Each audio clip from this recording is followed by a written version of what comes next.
Yeah. Hey. Today, So where are we now, Mr. Power? today we going to witness a village, but in the village you will see 54 kinds of Vietnamese people. Okay, 54 kind of Vietnamese ethnology, right? No, it includes ethnic group and Vietnamese king's people. Okay. Okay, enjoy it. Let's go to see. Assalomu alaykum barchaga aziz do'stlar. Bugun sizlar bilan Vietnam etnologiya muzeyi haqida gaplashamiz. Bu muzey Vietnamning Hanoi shahrida joylashgan bo'lib, mamlakatdagi 54 ta rasman tan olingan etnik guruhlarning madaniyati, urf-odatlari va hayot tarzini o'rganish va namoyish etishga bag'ishlangan muhim muzeydir. Muzey haqida umumiy ma'lumot. Bu muzey 1997-yil 12-noyabrda tashkil etilgan va maydoni 43.799 metr kvadrat. Bir yilda 500 mingdan ortiq mehmonlar butun dunyodan tashrif buyurishadi. Ekspozitsiyalar va ko'rgazmalar. Doimiy ko'rgazma zali, bronza barabani binosi deb ataladi. Muzeyning asosiy binosi Dong Son barabani shaklida qurilgan bo'lib, 54 ta etnik guruhning hayoti, kiyim-kechaklari, uy-joylari, diniy marosimlari va kundalik turmush tarziga oid 15 mingdan ortiq artefaktlar, 42 mingta fotosuratlar, 2190 ta slaydlar, 237 ta audio tasmalar va 373 ta video tasmalar namoyish etilgan. Ochiq havodagi ko'rgazma maydoni.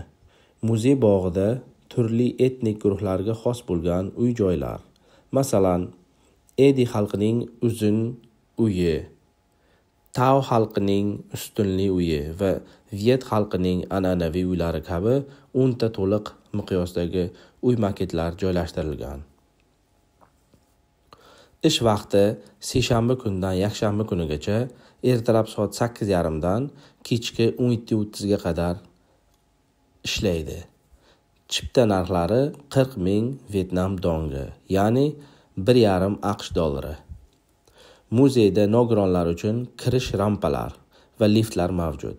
Barcha ekspozitsiya ma'lumotlari Vietnam, ingliz va fransuz tillarida taqdim etilgan. Suv qo'g'irchoqlari teatri. Har shanba va yakshanba kunlari muzey bog'ida an'anaviy suv qo'g'irchoqlari namoyishlari o'tkaziladi. Tadqiqot markazi va kutubxona. Etnografiya sohasida tadqiqot olib borish uchun maxsus markaz va kutubxona faoliyati yuritiladi.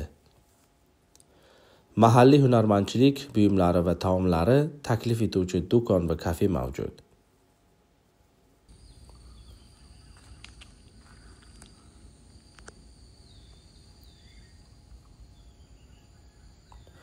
Muzey Hanoi markazidan taxminan 8 kilometr g'arbda joylashgan bo'lib, taksi yoki mototaksi yoki jamoat transporti orqali oson yetib borish mumkin.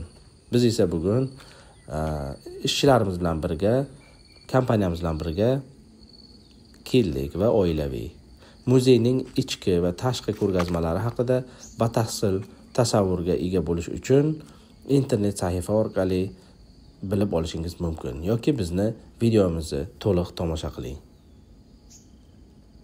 Agar muzeyga sayohatni rejalashtirayotgan bo'lsangiz yoki ma'lum bir etnik guruh haqida ko'proq ma'lumot olishni istasangiz ham internetda to'liq ma'lumotga ega bo'lishingiz mumkin.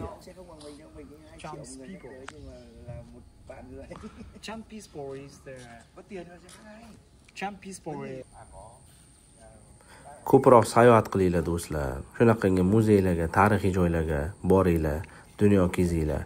Agar YouTube kanallarimizda qo'yib borayotgan videolarimiz sizlarga manzur keladigan bo'lsa, bittadan like ayamaysizlar, kommentariyada faol bo'linglar, podelitsiya qilinglar.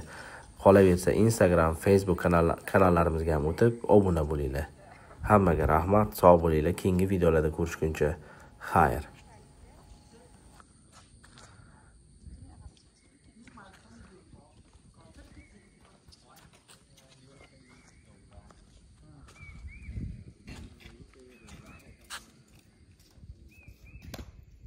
Take me a photo.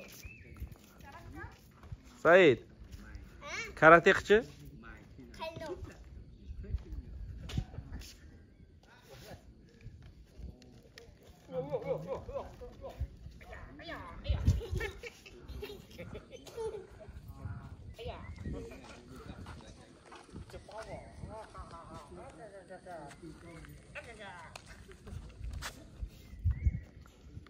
Bugungi sayohatimiz ham tugadi o'rtoqlar. Endi mana shu mashinaga chiqib ketamiz.